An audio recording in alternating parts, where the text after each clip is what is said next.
Good day, everyone. Today we will be presenting our project entitled Ian Kicks. Our member is Alimodo Orji, Dacles Joy Adrienne, Ferraren Joanna Francesca. Objective and purpose of the design. The study aims to develop a computerized inventory and sales management system integrated with e-commerce website for Ian Kicks Shoe Shop to streamline operation, improve stock monitoring, enhance sales processes, and provide data-driven insight that support decision-making and business growth. The purpose of the design is to create a user-friendly, attractive, and functional platform that will strengthen Ian Kick's online presence and overall business efficiently. Through this website, customer can conveniently browse available shoes, view detailed product information, and contact the seller directly. The design emphasizes brand identity by reflecting the owner's passion for trendy and affordable footwear through a modern yet simple interface. It also aims to improve accessibility by allowing customers to shop anytime and anywhere, enhance customer experience through clear navigation and organized product listing, and build credibility by presenting Ian Kicks as a professional and trustworthy online store. Ultimately, the system seeks to support business growth by attracting more customers, increasing sales, and enabling more efficient product and sales management in the digital marketplace. Why we choose the design concept? We choose this design concept to align with the personality and goals for Ian Kick's shoe shop. The modern and minimalist style reflects the brand focus on trendy, affordable footwear while maintaining a clean and professional look that builds customer trust. The user-friendly layout ensures easy navigation, allowing customers to quickly find and purchase products, which enhance their overall shopping experience.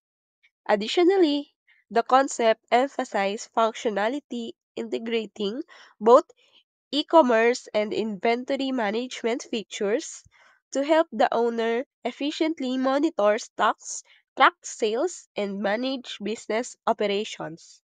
This design was selected not only for aesthetics appeal but also for its practically ac- accessibility and ability to support the long-term growth for Ian Kicks in the digital market. How the design applies to real-world use or current technology trends. The design of the Ian Kick system reflects current technology trends in online business and retails.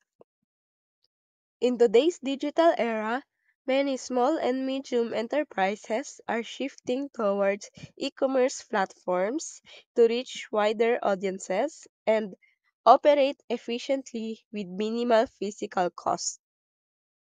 The integration of an inventory and sale management system supports real-world business needs by allowing the owner to easily track stock levels, monitor sales performance, and make data-driven decisions. The system also incorporates mobile responsiveness, social media integration, and digital payment options, aligning with how customers currently interact and shop online. This feature makes the system practical and relevant for today's market.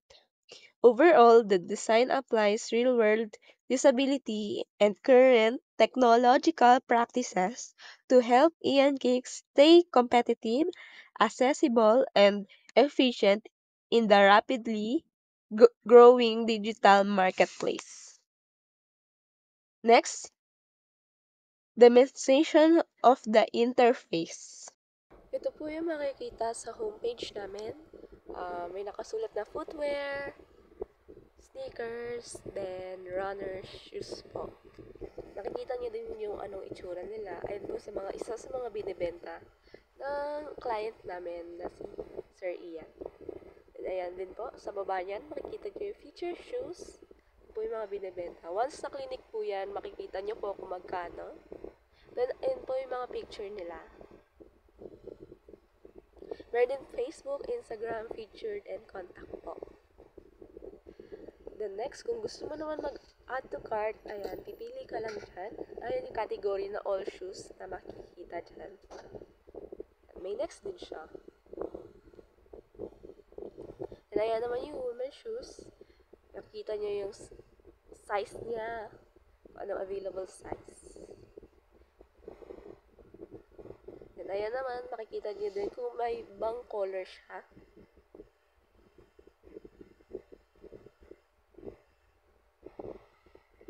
Ayan, makikita din yung, nag-update din yung stocks niya. Ayan, out of stock na siya kasi ang daming nabili. Then, ayan, pwede siya i-add to cart. Tapos, pag titignan mo yung add to cart, ayan, makikita siya. Then, proceed sa checkout. Pwede din mag-clear. Pag pinindot mo yung proceed to checkout is, kailangan mo, syempre, ng account para mag-login. Ayan yung customer account. Pwede din siya cash on delivery, GCash, or PayPal. Makikita nyo din po yung total ng order nyo kung magkano dyan. Siyempre, maglalagay din ng customer information. Need din po yan. So, ayan, makikita mo din yung mga orders mo and tracking mga order po.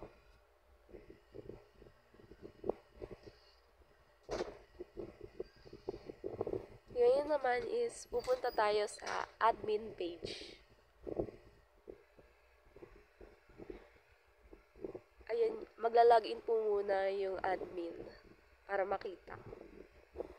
Then ayan, makikita po natin sa dashboard, meron siyang total sales, today's sales, week sales, this month, today's total orders, pending orders. Tapos ayan, makikita din yung sales overview, latest products, and latest mga orders. And ayan po yung dyan naman po sa orders, makikita po yung lahat ng mga orders, mga information na orders. Ayan, product inventory naman. Ito makikita na yung mga binibenta mo at ano yung mga wala na. Pwede din naman mag-add ng stock dyan. Ayan. Kunyari yan, mag-add ka ng size na 3. Then ayan, kung sana po siya mag-update. Ayan, pwede nyo din siya i-edit.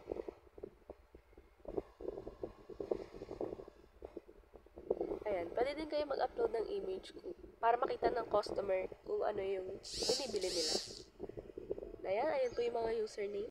So, ito na po yung tapos na gawa namin. Thank you po.